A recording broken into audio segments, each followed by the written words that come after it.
Hello बच्चों, आज हम लोग रूसी क्रांति में पढ़ने जा रहे हैं पेट्रोग्राद में फरवरी क्रांति। लेकिन इससे पूर्व थोड़ा सा बच गया था पिछले वीडियो में, जब हम पढ़ रहे थे प्रथम विश्व युद्ध के साथ रूसी साम्राज्य। तो प्रथम विश्व युद्ध में रूसी साम्राज्य के साथ जो हुआ वो हम लोग पिछले वीडियो में पढ़े, कुछ बच गया था। जो थोड़ा सा पोर्शन बचा था वो ये एक बार रिमाइंड करा दूँ कि वो ये था कि प्रथम विश्व युद्ध के कारण हमने देखा था कि रूस की कैसी बर्बादी हुई थी। वहाँ उद्योग पहले से ही कम थे, नहीं के बराबर थे, फिर भी जो भी थे थोड़े बहुत उन पर बहुत बुरा असर पड़ा था। रूस के जो बाहर से मिलने वाली आपूर्ति थी, जो उसको उद्योगों को चलाने के लिए बाहर से कुछ कच्चा माल वगैरह मिलता था, वो सब अब मिलना बंद हो गया था। इसका कारण था बाल्टिक समुद्र में जिस रास्ते से विदेशी औद्योगिक सामान आते थे, जो कच्चा माल बाल्टिक समुद्र से आता था, उस पर अब जर्मनी का कब्जा हो गया। अब ये बाल्टिक समुद्र मैं आपको मैप में दिखाऊंगी।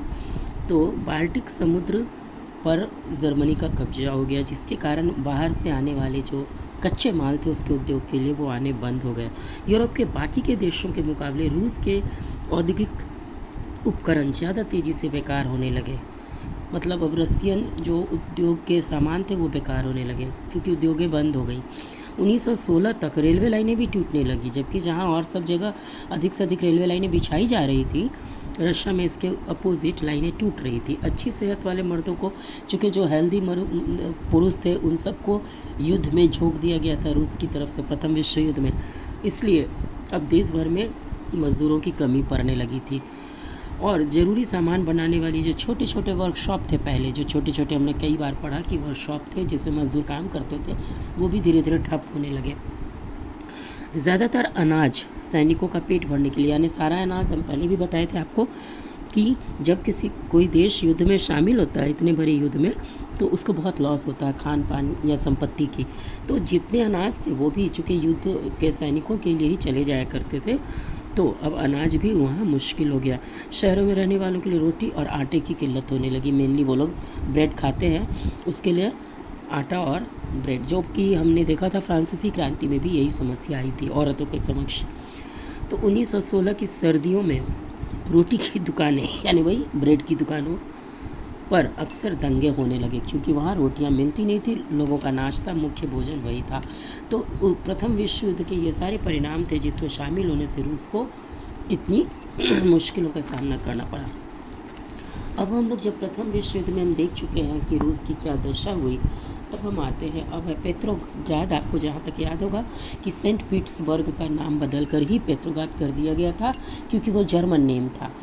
तो पेट्रोग्राद यानी जो मुख्य सेंट पीटर्सबर्ग जो शहर था, वहाँ फरवरी महीने में 1917 ईस्वी की फरवरी 1917 में वहाँ एक बहुत ही महत्वपूर्ण क्रांति हुई। इसको समझने के लिए, वैसे भी रूस में छोटी छोटी अनेक क्रांतियाँ हुई हैं, लंबा माने क्रांतियों का दौर चला है, और उन सारी छोटी छोटी क्रांतियों को जोड़ के अंत में जा कर के हम देखते हैं कि इस क्रांति का परिणाम आया, राजतंत्र का अंत हुआ। तो आज जो हम लोग पढ़ने जा रहे हैं पेट्रोग्राद में फरवरी क्रांति, उसको समझने के लिए हम लोग ये चलते हैं। पहले ही देखा, फरवरी में जाड़े का मौसम रहता है, और रूस जहाँ की ऐसे ही बहुत अधिक ठंड पड़ती है, बर्फ़ भी जमी रहती है। ऐसी स्थिति में सन 1917 की सर्दियों में राजधानी, जो पेट्रोग्राद की राजधानी थी रूस की, वहाँ हालत बहुत ज़्यादा ख़राब हो चुकी थी। एक तो प्रथम विश्व युद्ध के कारण हो ही चुकी थी, और ऐसा था कि मज़दूरों के वहाँ नेवा नदी एक होता है सेंट पीटर्सबर्ग में। आपको मैं एक गूगल मैप दूंगी जिसमें आपको ये पता चलेगा पेट्रोग्राद के आसपास सेंट पीटर्सबर्ग जो है पुराना नाम से जो पहले का था, तो नेवा नदी है उसके पास ही। वो नदी छोटी सी एक नदी है जिसके दोनों ओर, यानी दाएं और बाएं तरफ, दो मोहल्ले बसे हुए थे, दो कॉलोनीज़ बसी हुई थी। तो नेवा नदी के दाएं तट पर हम आज यहाँ जो पढ़ेंगे पेट्रोग्राद में फरवरी क्रांति, तो पीटर्सबर्ग के पास नेवा नदी है, जिसके दाएं ओर जो कॉलोनी थी, जो कारखाने, जो मोहल्ले थे, वो मज़दूरों के थे दाईं ओर, याद रखिएगा, दाईं ओर क्वार्टर्स जो थे मज़दूरों के थे, यानी जो कारखानों में काम करते थे, और बाएं किनारे पे मतलब इस तरफ बाईं ओर जो था वो राजा का या बड़े लोगों का, ज़मींदारों का फैशनेबल इलाका था, मतलब वो हाई फाई इलाका था, कॉलोनीज़ थी, जहाँ विंटर पैलेस भी था, विंटर पैलेस जो राज दरबार को कहते हैं, और सरकारी इमारतें थी, यानी गवर्नमेंट के जितने भी बड़ी बड़ी इमारतें थी वो थी। तो दाईं तरफ मज़दूरों के मोहल्ले थे और नेवा नदी की बाईं तरफ जो था वो राजमहल के लोगों का, दरबार के लोगों का की कॉलोनी थी। अब ये जो महल था विंटर पैलेस जिसका नाम है, उस महल में ड्यूमा की बैठक होती थी। हम लोग जानते हैं ड्यूमा जो संसद थी, और वो भी इसी तरफ था, यानी विंटर पैलेस। तो फरवरी में मज़दूरों के इलाके में, और हम समझ रहे हैं कि फरवरी महीने में ये सब हो रहा है जब बहुत अधिक सर्दी है, तो मज़दूरों के इलाके में जो दाईं तरफ थी खाद्य पदार्थों की भारी कमी हो गई थी। कमी क्यों हुई थी वो हम लोग प्रथम विश्व युद्ध में देख चुके हैं। उस साल ठंड कुछ ज़्यादा ही पड़ी, यानी 1917 ईस्वी में ठंड भी बहुत ज़्यादा थी। अब ऐसे कोहरे और बर्फ़ बारी के मौसम में संसदीय प्रतिनिधि ये चाहते थे, यानी ड्यूमा के प्रतिनिधि ये चाहते थे कि निर्वाचित सरकार बची रहे, यानी ड्यूमा बची रहे, संसद बची रहे, और इसलिए जार, यानी कि जो जार निकोलस द्वितीय था, द्वारा ड्यूमा को भंग करने की जा रही कोशिशों का वो लगातार विरोध कर रहे थे। तो जो संसद थी, ड्यूमा थी, वो लोग चाहते थे कि ड्यूमा बनी रहे। क्यों? क्योंकि ड्यूमा ही एक उन लोगों की प्रतिनिधि सरकार थी या संसद थी जिसमें आम जनता भी के लोग थे। तो ड्यूमा को वो लोग नहीं चाहते थे कि ये अंत हो, लेकिन जार इसको अंत करना चाहता था। इस विरोध को लेकर के हम देखते हैं कि फरवरी में लगातार हर दिन कितने आंदोलन हुए, उसके बारे में आज हम लोग जानते हैं।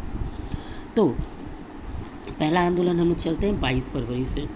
तो 22 फरवरी को जो दाएं तट पर, यानी नेवा नदी के दाएं तट पर जो हमने देखा कि मज़दूरों के मोहल्ले थे, दाएं तट पर स्थित एक फैक्ट्री में, हाँ यहाँ पर चूँकि मज़दूरों का मोहल्ला तो फैक्ट्री भी इधर होगा, तो एक फैक्ट्री में तालाबंदी घोषित कर दी गई। तालाबंदी उसे कहते हैं। आप ऐसे जितनी भी, पहले आपको एक बात बता दूं कि जितनी भी हर पेज में आपके बुक के ऐसे छोटे छोटे ब्लॉक्स हैं, यानी ये जो छोटे छोटे बने हुए हैं, इनको ज़रूर पढ़िएगा। आपको बुक से बहुत सारे आंसर इसी में मिल जाएंगे। तो तालाबंदी कहते हैं फैक्ट्री को स्थायी रूप से, माने हमेशा के लिए बंद करने के लिए, जब बंद करने की नौबत आ जाए तो फैक्ट्री का जो मालिक है उसके मुख्य गेट पर एक ताला जड़ देता है या लगा देता है, इसी को तालाबंदी कहते हैं। तो हम देखते हैं कि नोवा नदी के इस तरफ जहाँ फैक्ट्री था या मज़दूरों की का मोहल्ला था दाईं तरफ, उधर एक फैक्ट्री में पहले ऐसा हुआ कि तालाबंदी की घोषणा कर दी गई। उसके अगले ही दिन, ये 22 तारीख को हुआ, उसके अगले ही दिन यानी 23 तारीख को इस फैक्ट्री के मज़दूरों के समर्थन में, मतलब ये जो फैक्ट्री बंद हुई और उसके मज़दूरों के समर्थन में अन्य फैक्ट्री, यानी लगभग 50 फैक्ट्रियों के मज़दूरों ने ऐसा तालाबंदी कर दी। यानी ये जो तालाबंदी हुई इसके फेवर में 50 और फैक्ट्रियों के मज़दूरों ने ऐसा ही कर दिया और उन्होंने भी तालाबंदी की घोषणा कर दी और हड़ताल करने का ऐलान किया। आपको पहले ही बताया मैंने कि वो लोग हड़ताल भी करते थे। अब जब इतना तालाबंदी होगी तो बहुत सारे कारखानों में हड़ताल का नेतृत्व तो औरतें भी कर रही थी। आपको ये जानकर आश्चर्य होगा, उस समय रूस में औरतें भी, चूँकि मज़दूर थी, हम लोग पहले भी पढ़े हुए हैं, औरतें मज़दूर भी थी, तो उन्होंने भी इसका नेतृत्व किया। और इसी दिन को आगे चलकर इसके बारे में मैं बताऊंगी। इसी दिन को, यानी जब ये 23 या 24 फरवरी को ऐसा हो रहा था, तो मज़दूर भी, जब महिलाएं आ गई आगे और उन्होंने भी हड़ताल में शामिल अपने आप को कर लिया, तो इसी दिन को अंतर्राष्ट्रीय महिला दिवस कहते हैं। आपको भी पता है अंतर्राष्ट्रीय महिला दिवस हम लोग 8 मार्च को मनाते हैं हमेशा। लेकिन अभी आप ये कह सकते हो, ये सवाल उठा सकते हो कि यहाँ पे तो ये 23 फरवरी है, तो 23 फरवरी को अंतर्राष्ट्रीय महिला दिवस क्यों घोषित हुआ? इसलिए क्योंकि इसके बारे में एक बड़ी सी बात है जो हम बाद में बताएंगे। बात यह है कि 1918 तक रूस के लोग जो थे, रशियन जो सरकार थी, वो एक अलग कैलेंडर मानती थी, जूलियन कैलेंडर उसको मानती थी, उसके अनुसार। और बाद में जो है वो मानने लगी ग्रेगोरियन कैलेंडर। ग्रेगोरियन कैलेंडर में 12 दिन आगे चलता है सब कुछ। तो ये जब 23 फरवरी की बात हम पढ़ रहे हैं कि 23 फरवरी को 50 फैक्ट्रियों में ताला जड़ दिया गया और अंतर्राष्ट्रीय स्तर पर महिलाएं भी, रूस की महिलाएं भी इसमें आगे आई, तो उसी दिन को हम लोग अंतर्राष्ट्रीय महिला दिवस बोलते हैं। तो आप देखिए कि 23 ये फरवरी की बात है और 12 दिन आगे जब वो लोग, तो उसी दिन से नहीं हुआ ये, 1917 से नहीं हुआ, अंतर्राष्ट्रीय महिला दिवस, आगे चलकर इसकी घोषणा हुई कि उस दिन को अंतर्राष्ट्रीय महिला दिवस कहा जाए। तो ये बाद में हुआ। तब तक हम लोग क्या देखते हैं कि रसियन लोग ग्रेगोरियन कैलेंडर मानने लगे थे, और ग्रेगोरियन कैलेंडर के अनुसार 12 दिन आगे चलता है। तो 12 दिन अगर आप जोड़ देते हैं 23-24 फरवरी में, तो वो 8 मार्च के लगभग आता है, इसलिए 8 मार्च डेट आया। तो ये यहाँ तक है। इसके बारे में आप देखिएगा बॉक्स यहाँ पे, ये वाले बॉक्स में इस कैलेंडर के बारे में बातचीत है, जो आप ये ज़रूर पढ़िएगा, जिससे आपको ये बात क्लियर हो जाएगी कि क्यों 23 फरवरी को 8 मार्च माना गया। अब चलिए हम लोग यहाँ से चलते हैं कि अंतर्राष्ट्रीय महिला दिवस कहा गया, तो हम देखते हैं कि महिलाएं भी पीछे नहीं थी। इसके अलावा और क्या हुआ कि जो आंदोलनकारी जनता थी, ये जनता बस्ती पार करके, मतलब अपनी बस्ती को पार करके इस तरफ आ गई, राजधानी की तरफ, यानी इसकी बाईं तरफ, नेवा नदी की बाईं तरफ, जो राजा दरबार के लोग जहाँ रहते थे, और बीचों बीच नेवेस्की प्रोस्पेक्ट तक आ गई, एक जगह है। इस समय तक कोई राजनीतिक पार्टी आंदोलन को सक्रिय रूप से, इस तरह आम जनता ही कर रही है। ये जितने भी आंदोलन हो रहे हैं, मजदूर कर रहे हैं, आम जनता कर रही है, औरतें कर रही हैं, मजदूर औरतें, लेकिन कोई उनकी संगठित पार्टी नहीं है, कोई राजनीतिक पार्टी का लीडर नहीं था और ना ही नेतृत्व कर रहा था। तो बिना पार्टी के ही, बिना किसी संगठित पार्टी के ये कर रहे थे। तो इस तरह ये लोग इस इलाके में आ गए बाईं तरफ, और रिहायशी इलाकों में, मतलब धनी लोगों के इलाकों में, और सरकारी इमारतों को मज़दूरों ने घेर लिया। हमने कहा यहाँ पे सरकारी कार्यालय थे, चाहे इमारतें थी, उसे इन सारे मज़दूरों ने घेर लिया। तो इससे घबरा करके मज़दूरों ने जब घेर लिया, तो सरकार के सामने, यानी जार निकोलस द्वितीय जो था, उसकी सरकार थी, राजतंत्र थी, तो उन लोगों ने क्या किया, अचानक से ऐसा हमला देख करके कर्फ्यू लगा दिया। यानी नेवा नदी के इस ओर जो ऐसा हुआ मज़दूरों के द्वारा, तो पूरे शहर में कर्फ्यू लगा दिया गया। लेकिन उसी दिन शाम तक, 23 फरवरी की शाम तक ही देखते हैं कि कर्फ्यू लगा देने से सब तितर बितर हो गई भीड़, और 24 और 25 तारीख को वो फिर इकट्ठा होने लगे। लेकिन अगले दिन 24 और 25 को फिर से धीरे धीरे इकट्ठा होने लगे सारे मज़दूर। सरकार ने उन पर नज़र रखने के लिए अपने सैनिक भेजे, पुलिस भी तैनात किए। तो सरकार उसको दबाने के लिए पुलिस और सैनिक भेजी घोड़े पर। तो यहाँ तक आगे आते हैं हम लोग। अब क्या हुआ कि अगला जो दिन था 25 फरवरी, वो रविवार का दिन था, संडे था, और संडे को, रविवार 25 फरवरी को सरकार ने ड्यूमा को बर्खास्त कर दिया। यानी ये मज़दूर लोग जो लड़ रहे थे, क्यों लड़ रहे थे? इसलिए कि ड्यूमा को बर्खास्त ना किया जाए। वो चाहते थे कि ड्यूमा बनी रहे, क्योंकि यही एकमात्र संसदीय संस्था थी, तो वो चाहते थे बनी रहे, जारी से ना तोड़े। लेकिन आखिरकार ये 22 तारीख से जो आंदोलन शुरू हुआ इसी के फेवर में, ड्यूमा के फेवर में, वो 25 तारीख को जा कर के तोड़ ही दिया गया। यानी सरकार ने, जार ने ड्यूमा को बर्खास्त कर दिया। सरकार के इस फैसले के खिलाफ राजनीतिज्ञ बयान देने लगे। अब जो पॉलिटिशियंस थे वो लोग बयान देने लगे इसके खिलाफ, और लोगों को संगठित करने लगे। क्योंकि हम बार बार आपको बता रहे हैं, ये जो मजदूर आंदोलन हो रहा था, इसका कोई लीडर अभी नहीं है, तो इसको एक राजनीतिक पार्टी का समर्थन चाहिए था। 26 तारीख को क्या हुआ, प्रदर्शनकारी बहुत बड़ी संख्या में बाएं तट के इलाके में इकट्ठे हो गए। बाएं तट मतलब इस तरफ जहाँ राजदरबारी के लोग थे, नेवा नदी के बाईं तरफ बहुत बड़ी संख्या में लोग इकट्ठे होने लगे, और 27 को उन्होंने पुलिस मुख्यालयों पर हमला करके उन्हें तहस नहस कर दिया। यानी जितनी पुलिस थाना थे, सब थाना को उन्होंने तहस नहस कर दिया। और उनकी जो डिमांड थी, वो मांग थी, वो क्या क्या मांगे थी, रोटी, यानी कि हमें भोजन, जो किल्लत हो रही थी रोटी की, वो मिले, तनख्वाह मिले यानी वेतन मिले, और काम के घंटों की कमी, ये 3 मांगे थी। काम के घंटे, जो 15-15 घंटे उन्हें काम लिया जाता था मजदूरों से, उन घंटों में कमी की जाए, और लोकतांत्रिक अधिकारों के पक्ष में नारे लगाते लोग जमा होने लगे। इस तरह ये 3 बातें लेकर, 3 मांगें उनकी थी।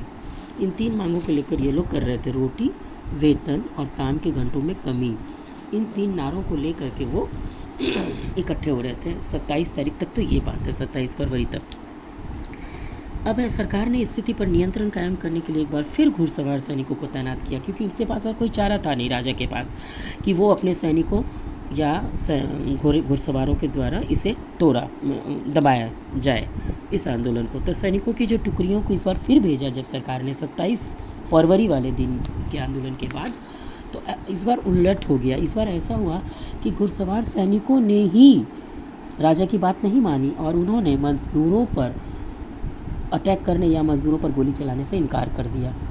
अब तो राजा भी हतप्रभ रह गया या भौचक्का रह गया, क्योंकि उसे ऐसी उम्मीद नहीं थी कि उसके घुड़सवार उसी की बात नहीं मानेंगे। और इस तरह से हम देखते हैं कि एक बहुत बड़ी क्रांति हुई कि 27 फरवरी को मज़दूरों के आंदोलन पर उन्होंने गोली चलाने से इनकार कर दिया। लेकिन ये थे सैनिक जिन्होंने इनकार किया था। अभी सैनिक ऑफिसर्स जो थे बड़े बड़े, वो अभी भी राजा की तरफ थे। तो सैनिक ऑफिसर्स अभी भी राजा की तरफ थे। इस तरह गुस्साए सिपाहियों ने एक रेजिमेंट की बैरक में, तो रेजिमेंट बैरक बोलते हैं जो सैनिक छावनी होती है, उन्होंने अपनी सैनिक जो सिपाही गुस्साए हुए थे, यानी अब हम क्या देखते हैं कि यहाँ से सिपाही जो थे वो मज़दूरों के साथ हो गए। यानी वो लोग मज़दूरों पे गोली चलाने से इनकार कर रहे हैं, मतलब वो भी आंदोलनकारियों के पक्ष में, मज़दूरों के पक्ष में है। और उन्होंने गुस्साए हुए थे वो अपनी ही सैनिक छावनी के एक ऑफिसर पर, याद रखिए एक ऑफिसर पर, सैनिक पर नहीं बल्कि ऑफिसर। सैनिक आम सैनिक होते हैं जो छोटे मोटे सैनिक हैं, और उनका एक लीडर होता है ऑफिसर। तो उन्होंने गुस्साए हुए तो थे ही, अपने ऑफिसर पे गोली चला दी। तो उनको चलाना था मज़दूरों पे गोली, राजा ने भेजा था मज़दूरों पे गोली चलाने के लिए, लेकिन उन्होंने अपने ही ऑफिसर पे चला दी। तो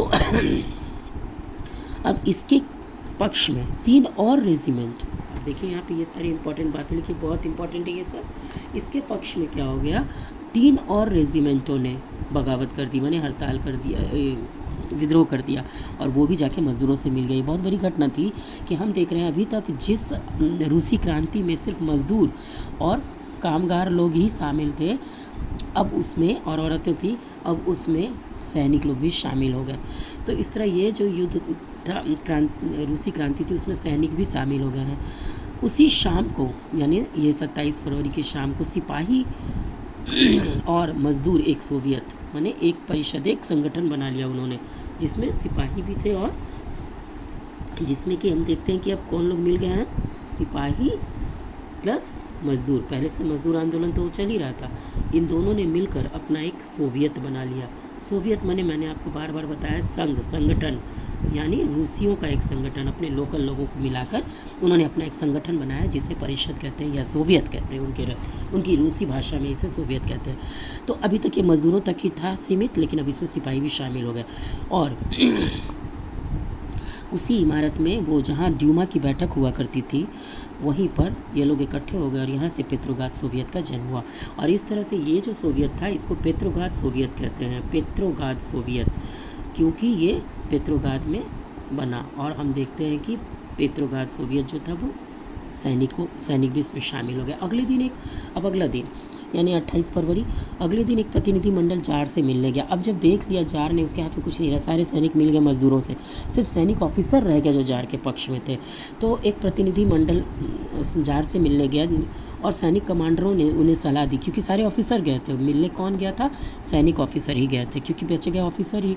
तो वो लोग गए और राजा को सारे स्थिति से अवगत करा के कहा कि आपको अब गद्दी से छोड़ना ही पड़ेगा, क्योंकि कोई उपाय नहीं है, सारे सैनिक आपके मज़दूरों से मिल गए हैं।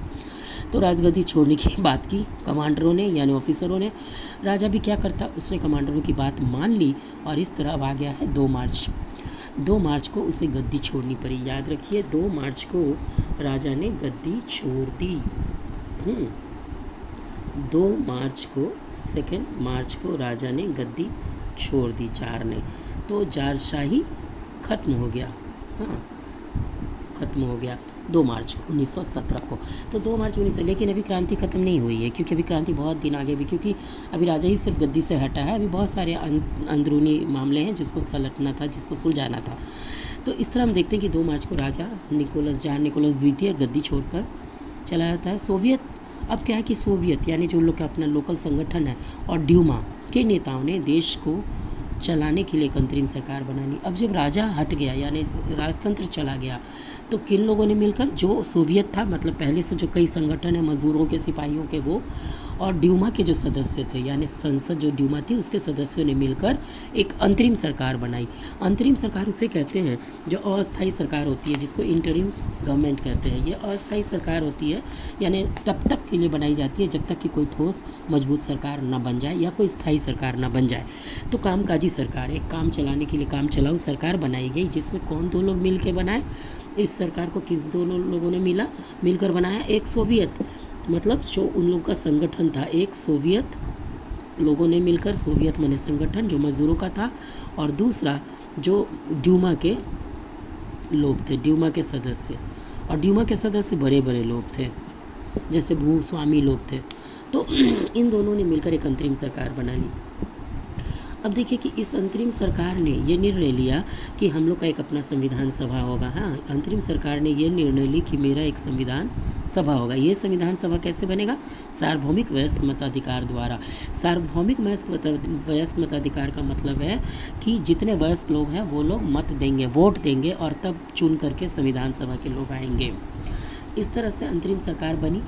और इस अंतरिम सरकार के लेकिन जो सदस्य थे, प्रभावशाली सदस्य जो थे, वो अभी भी 3 लोग थे। एक सैनिक ऑफिसर्स, हाँ, पहला था सैनिक ऑफिसर्स, दूसरा भूस्वामी यानी ज़मींदार और तीसरा उद्योगपति। और जो सोवियत लोग इसमें मिला हुआ था, सोवियत यानी कि जो मज़दूरों का संगठन या मज़दूरों के संगठन जो थे या सिपाहियों के संगठन, सैनिकों के संगठन, उनका इसमें प्रभाव उतना नहीं था। तो अंतरिम सरकार तो बन गई लेकिन इसमें प्रभावशाली अभी भी यही तीनों रहे, सैनिक, भूस्वामी और उद्योगपति। तो इस तरह हम देखते हैं कि 2 मार्च 1917 को राजशाही ख़त्म हुई और पेट्रोग्राद की जो जनता थी उनके हाथों में आज़ादी का झंडा था, रूस की आज़ादी का झंडा। अब राजा हट गया। क्रांति अभी भी सफल हम नहीं कह सकते, क्रांति ख़त्म नहीं हुई, क्योंकि अब जो ये अंतरिम सरकार है और इसमें 2 प्रकार के लोग हैं। एक तो सोवियत संघ के लोग, संगठन के लोग जो निम्न वर्ग के हैं, मजदूर हैं, कामगार हैं, सिपाही हैं, सैनिक हैं, और दूसरे सैनिक ऑफिसर्स हैं, भूस्वामी, उद्योगपति। तो इन दोनों के बीच अब आपस में टकराव होना शुरू हुआ और इन दोनों के टकराव और कुछ अभी भी मैंने आपको बार बार बताया है कि सोवियत लोगों का कोई राजनीतिक पॉलिटिकल पार्टी नहीं है, इनका लीडर कोई भी राजनीतिक पार्टी नहीं था। तो अब राजनीतिक पार्टी की भी ज़रूरत थी, इससे कोई लीडर इनका होना चाहिए था, नहीं था। तो इन सब बातों को लेके एक तो ये सोवियत संगठन, दूसरा उसका राजनीतिक पार्टी होना चाहिए था और तीसरा ये जो तीनों प्रभावशाली लोग थे, इन 3 कारणों से अंतरिम सरकार डगमगाने लगी, यानी इनका टकराव होने लगा। तो अब इस मसले को भी सुलझाना था, इसलिए हम क्रांति को यहाँ भी ख़त्म नहीं मान सकते हैं। तो अब हम चलते हैं कि फरवरी के बाद आखिर क्या हुआ। फरवरी के बाद देखिए क्या हुआ। ये जो अंतरिम सरकार बनी थी, तो अंतरिम सरकार में हम अभी आपको तुरंत बताया कि इसमें सैनिक ऑफिसर्स, बार बार ध्यान दे रहे हैं, सैनिक नहीं, सैनिक ऑफिसर। सैनिक ऑफिसर अंतरिम सरकार में यहाँ है, लेकिन सैनिक थे, आम सैनिक, वो यहाँ है सोवियत के साथ, है ना। ये सोवियत जो सैनिक इसमें शामिल है मजदूरों के साथ, लेकिन उनके ऑफिसर्स यहाँ हैं। दोनों अंतरिम सरकार में हैं लेकिन इनका प्रभाव चाहता है। तो हम जान रहे हैं कि अंतरिम सरकार में जो काम चलाऊ सरकार थी, यहाँ सैनिक अधिकारी, भूस्वामी और उद्योगपति, इन तीनों का बहुत प्रभाव था। और जो उदारवादी थे और समाजवादी, यानी इस विचार के जो लोग थे, उदारवादी और समाजवादी, ये चाहते थे जल्दी से जल्दी निर्वाचित सरकार बने, माने वोटिंग हो, क्योंकि अब तो राजशाही ख़त्म हो गया, अब तो राजतंत्र ख़त्म हो गया, जार निकोलस द्वितीय गद्दी से हट गया। तो क्या काम बचता है कि हम लोग जल्दी से जल्दी इलेक्शन करवाएं, चुनाव करवाएं और एक चुनी हुई सरकार आए जो हमारी देख रेख करे। तो ये लोग जो उदारवादी और समाजवादी प्रवृत्ति के लोग थे, विचारधारा के लोग थे, वो चाहते थे जल्दी से चुनाव हो। जनसभा करने और संगठन हटा ली गई। तो हम लोग जान रहे हैं कि जब 1917 2 मार्च को राजा जार निकोलस द्वितीय गद्दी से हट गया तो क्या हुआ, उसके बाद क्या क्या उथल पुथल हुआ फरवरी में। तो फरवरी के बाद अब तक तो फरवरी बीत गई है, मार्च आ गया। हम देखते हैं कि अंतरिम सरकार में आपको पहले बताया कि इन लोगों के बीच में आपसी टकराव होने लगा। जनसभा करने और संगठन बनाने पर लगी पाबंदी हटा ली गई। मैंने पहले जो राजा ने पाबंदी लगा रखी थी वो सारी पाबंदियाँ हट गई। हालांकि निर्वाचन का तरीका सब जगह एक जैसा नहीं था, यानी चुनाव का जो तरीका था, लेकिन पेट्रोग्राद सोवियत की तर्ज पर सब जगह सोवियतें बना ली गई थी, यानी पूरे रूस में अपनी स्थानीय लोगों के संगठन कई बन चुके थे। अब अप्रैल महीना आ गया। अप्रैल 1917 में बोल्शेविकों के निर्वासित नेता, अब हम लोग चलते हैं, अप्रैल आ गया। तो अप्रैल में 1914 में जब फर्स्ट वर्ल्ड वॉर हो रहा था, उसी समय हम लेनिन का नाम पहले भी आपको बता चुके हैं, जो इसके राजनीति में आया है रूस में। तो लेनिन उसमें निर्वासित नेता था, निर्वासित कर दिया गया था रूस से, वो बाहर चले गए थे। लेकिन अप्रैल 1917 में जब जार गद्दी से हट गया तो अप्रैल में लेनिन वापस रूस आ जाता है। ठीक है, अब हम लोग लेनिन के बारे में जानते हैं। लेनिन, जिसका पूरा नाम है व्लादिमीर लेनिन, तो व्लादिमीर लेनिन वापस आ गया 1917 में जार के गद्दी से हटने के बाद। और लेनिन मुख्य नेता पहले भी था और अभी हम लोग देख रहे हैं बार बार कि ये जो सोवियत सैनिकों का और लोकल मजदूरों का जो एक संगठन है, उसका अभी भी कोई राजनीतिक पार्टी नहीं है। लेनिन वही पार्टी बनेगा उसका, और लेनिन पहले से बोल्शेविक पार्टी बना रखा था, ये हम लोग पहले भी जानते थे। तो व्लादिमीर रूस जब लौटा तो लेनिन के नेतृत्व में बोल्शेविक जो थे 1914, ये लोग तो शुरू से, लेनिन शुरू से युद्ध का विरोधी था, वो 1914 में भी युद्ध के विरोध बात करता था। तो उनका कहना था कि सोवियतों को, यानी जो लोकल जो यहाँ के संगठन हैं उनको, यानी मज़दूरों को सत्ता अपने हाथों में ले लेनी चाहिए। तो वो उसकी 3 मांगें थी कि युद्ध समाप्त हो, ध्यान दीजिए कि लेनिन की 3 मांगें थी कि युद्ध समाप्त हो और सारी सत्ता सोवियतों को मिल जाए, यानी सोवियत अपने हाथों में सत्ता को ले ले। दूसरा, सारी ज़मीनें किसानों को मिल जाए, किसानों के हवाले कर दी जाए, क्योंकि वो समाजवादी था लेनिन। और तीसरा, बैंकों का राष्ट्रीयकरण किया जाए, यानी बैंकों पे राष्ट्र का अधिकार हो। ये 3 मांगों को लेकर के वो जब फिर से राजनीति में आया लेनिन, तो उसकी इन 3 मांगों को कहते हैं अप्रैल थीसिस। तो अप्रैल थीसिस कहते हैं उसकी इस 3 मांगों को, ये याद रखिएगा। अब उन्होंने इस 3 मांग को लेकर के जब अपने विचार दिए, तो जो बोल्शेविक पार्टी का, पहले से वो बोल्शेविक पार्टी का नेता था, उसके खुद अपने ही पार्टी के लोगों को ये अजीब सा लगा। उन्हें लगा कि अभी इतनी जल्दी तुरंत जार हटा है, तुरंत माने राजतंत्र ख़त्म हुआ है और तुरंत ही कम्युनिस्ट पार्टी को या समाजवादी पार्टी का सरकार बन जाए, ये सही नहीं है। खुद उसकी पार्टी, बोल्शेविक पार्टी के लोगों को ऐसा लगने लगा कि लेनिन जल्दबाजी में है, लेनिन को ऐसा नहीं करना चाहिए, उनके नेता लेनिन को ऐसा नहीं करना चाहिए। लेकिन लेनिन ऐसा चाह रहा था, तो वो अपने रेडिकल उद्देश्यों को स्पष्ट करने के लिए बोल्शेविक क्रांति का, यहाँ तक कि वो अपने बोल्शेविक पार्टी का नाम बदलकर कम्युनिस्ट पार्टी भी करना चाह रहा था। तो कम्युनिस्ट पार्टी करना चाह रहा था। बोल्शेविक पार्टी के ज़्यादातर लोगों को ये थीसिस अच्छा नहीं लगा, या समझ में नहीं आया, ठीक नहीं लगा। लेकिन आगे हम देखते हैं कि कुछ ऐसी घटनाएँ घटी कि ये लेनिन जो कर रहा था वो उसको मानना ही पड़ा। वो क्या घटनाएं थी, पहले हम शहरों की ओर चलते हैं। शहरों में हम हमेशा पढ़ रहे हैं कि रूस में सेंट पीटर्सबर्ग यानी पेट्रोग्राद और दूसरा मॉस्को, 2 मुख्य शहरें हैं। तो हम देख रहे हैं कि वहाँ क्या होता है। उसके बाद फिर गाँव की तरफ चलेंगे कि वहाँ क्या हो रहा है राजतंत्र के बाद। तो गर्मियों का मौसम, अब अप्रैल आ गया है, गर्मियों का मौसम है, और यहाँ क्या हुआ कि मजदूर आंदोलन बहुत ज़्यादा फैलने लगा शहरों में, यानी राजशाही के बाद, राजतंत्र के बाद भी। औद्योगिक इलाके जो थे जैसे कि मॉस्को और पेट्रोग्राद, इन दोनों में फैक्ट्रियाँ, कमेटियाँ बनाई जाने लगी। यानी हर फैक्ट्री में कमेटियाँ, बहुत बड़े माने संगठन बनाए जाने लगे मज़दूरों के। इन कमेटियों के माध्यम से मज़दूर फैक्ट्री चलाने के मालिकों के तौर तरीके पर सवाल खड़ा करने लगे। मतलब अब मज़दूरों का शासन जब राजा ही नहीं रहा, तो उसके मज़दूरों के मिल मालिकों को जो प्रश्रय मिलता था वो भी बंद हो गया। अब हम देख रहे हैं कि मज़दूर ऊपर उठने लगे, मज़दूरों को लेनिन जैसा नेता भी मिल गया, तो मज़दूर अधिक बढ़ चढ़ करके हिस्सा लेने लगे और मज़दूर सवाल उठाने लगे, मिल मालिकों के ऊपर उंगली उठाने लगे। और उन्होंने कई ये भी ट्रेड यूनियन बना लिए। ट्रेड यूनियन माने मज़दूरों का संगठन जो उनकी भलाई के लिए काम करे, और ऐसी बहुत ज़्यादा संख्या में बनने लगी ट्रेड यूनियन, जो मज़दूरों की यूनियन थी, जो मज़दूरों के हित में काम करती थी और फैक्ट्री मालिकों के खिलाफ काम करती थी। यानी कारखानों के मालिकों की अब का दबदबा कम हो गया और मज़दूरों का दबदबा बढ़ चला। ये शहर में परिवर्तन हो रहे थे बड़ी तेज़ी से। यहाँ तक कि अच्छा, हम ये भी जानते कि सेना के जितने सिपाही या सैनिक थे वो भी इन लोगों के साथ शामिल हो गए थे, तो वो लोग भी अपनी सैनिक समितियाँ बनाने लगे। जून में लगभग 500 सोवियतों ने मतलब मज़दूरों ने अखिल रूसी सोवियत कांग्रेस में अपने प्रतिनिधि भेजे। इतनी समितियाँ बन गई।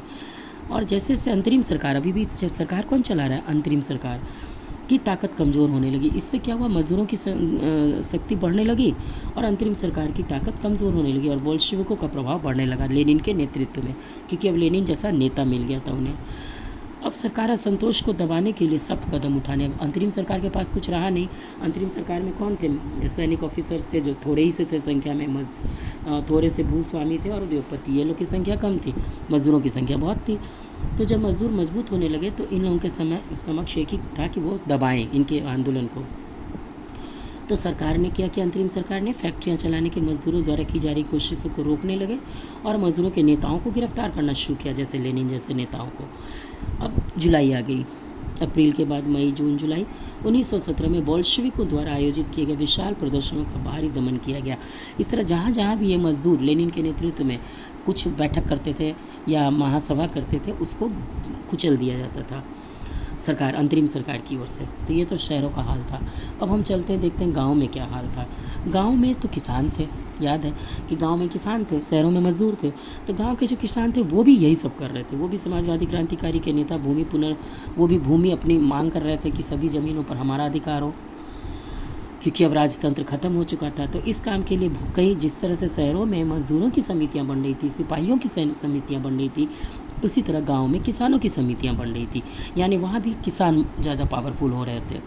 सामाजिक क्रांतिकारियों से प्रेरणा और प्रोत्साहन लेते हुए जुलाई से सितंबर के बीच किसानों ने बहुत सारी ज़मीन पर कब्जा कर लिया, और इतना ही नहीं, उन्होंने ज़मीन पर कब्जा भी करना शुरू कर लिया, क्योंकि उन्हें पता था कि अब उन्हीं लोगों के हाथों में ये सरकार, आने वाली अंतरिम सरकार बहुत कमज़ोर है।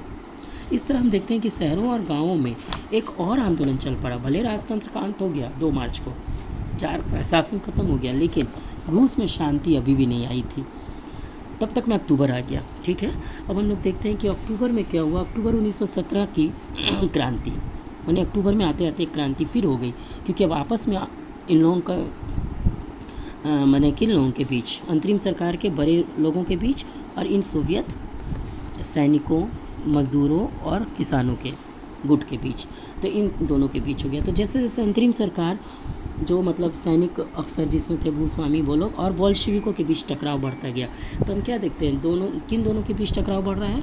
अंतरिम सरकार के दो लोग थे, एक ये सैनिक ऑफिसर्स जो कम संख्या में थे, भूस्वामी ज़मींदार ये भी कम से, और उद्योगपति, ये तीनों का एक अलग ग्रुप, और दूसरा जिसमें कि सैनिक, मजदूर और किसान।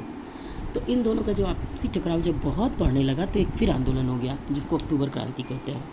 लेनिन को अंतरिम सरकार द्वारा, अब ना लेनिन इसका नेता है मजदूरों का, लेनिन को लगा कि ये जो लोग हैं ये लोग तानाशाह बनते जा रहे हैं, डिक्टेटरशिप चला रहे हैं। सितंबर में उन्होंने सरकार के खिलाफ विद्रोह के बारे में चर्चा शुरू कर दी, और लेनिन ने अपने लोगों को, मजदूरों को, किसानों को और सैनिकों को भड़काना शुरू किया, और मिल मालिकों के खिलाफ उन्होंने फैक्ट्री के सोवियतों में मौजूद बोल्शेविकों को इकट्ठा करना शुरू कर दिया।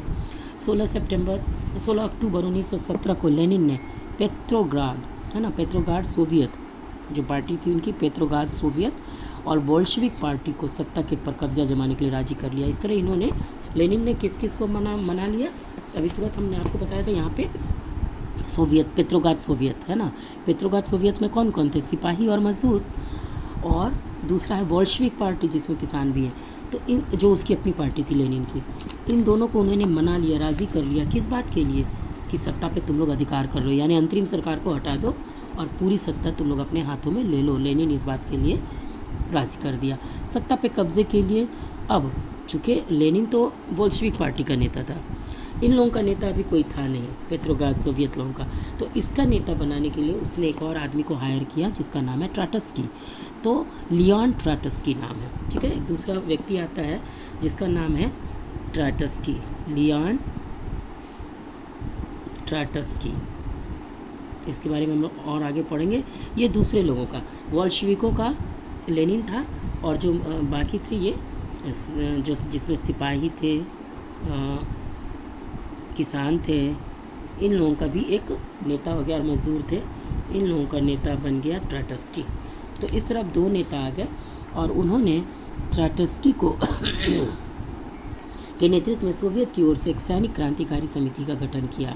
एक सैनिक क्रांतिकारी समिति बना दी उसने, लेनिन ने, सैनिक क्रांतिकारी, क्योंकि इसमें सैनिक के लोग थे, और सैनिक लोगों के लिए सैनिक क्रांतिकारी, क्योंकि ये ट्राटस्की जो था ना खुद ही एक सैनिक क्रांतिकारी था। तो ये भी तो इस बात का खुलासा नहीं किया गया कि रोज़ाना किस दिन ये अंतरिम सरकार, ये बात सब हो गई तय कि अब अंतरिम सरकार को हटाकर इन लोगों की सरकार, लेनिन और ट्राटस्की के ग्रुप की सरकार बनेगी, लेकिन किस दिन ये काम होगा ये अभी गुप्त रखा गया। आगे देखिए, 24 अक्टूबर को विद्रोह शुरू हो गया, है ना। 24 अक्टूबर को विद्रोह शुरू हो गया, किस किस के बीच, अंतरिम सरकार के प्रभावशाली लोगों के बीच और इन मजदूरों के बीच। संकट की आशंका को देखते हुए प्रधानमंत्री केरेंस्की, और अब अंतरिम सरकार का एक प्रधानमंत्री था, ठीक है। इस अंतरिम जो सरकार थी जिसका प्रधानमंत्री कौन था, ये प्रधानमंत्री था केरेंस्की, है ना, ये प्रधानमंत्री था। तो इस प्रधानमंत्री को ये लोग हटाने की योजना बना रहे थे। केरेंस्की इसी ग्रुप के लोग होंगे, प्रभावशाली लोगों में से था। तो सैनिक टुकड़ियों को इकट्ठा करने और शहर से बाहर चले गए। प्रधानमंत्री केरेंस्की सैनिक टुकड़ियों को इकट्ठा करने शहर के बाहर चले गए, और अगले ही दिन सरकार के वफादार सैनिकों ने 2 बोल्शेविक अखबारों के दफ्तरों को घेर डाला। अब हम लोग क्या देखते हैं कि ये जो लेनिन इन दोनों ग्रुप को, एक सोवियत ग्रुप को और एक अपने बोल्शेविकों को जो रेडी किया था, मनाया था, इन दोनों को लेके उसने क्या किया, अखबारों के दफ्तरों पे घेरा डाल दिया, यानी मीडिया वालों पे घेरा डाल दिया लेनिन ने उन दोनों ग्रुप को लेके। और टेलीफोन टेलीग्राफ दफ्तर पर भी नियंत्रण कर लिया। और विंटर पैलेस, जो राजा का महल था, की रक्षा करने के लिए सरकार समर्थक सैनिकों को रवाना कर दिया।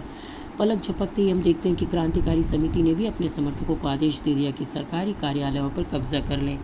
और इस तरह हम लोग देखते हैं कि ये जो क्रांतिकारी समिति थी, ये ट्रेटस्की के जो नेतृत्व में क्रांतिकारी से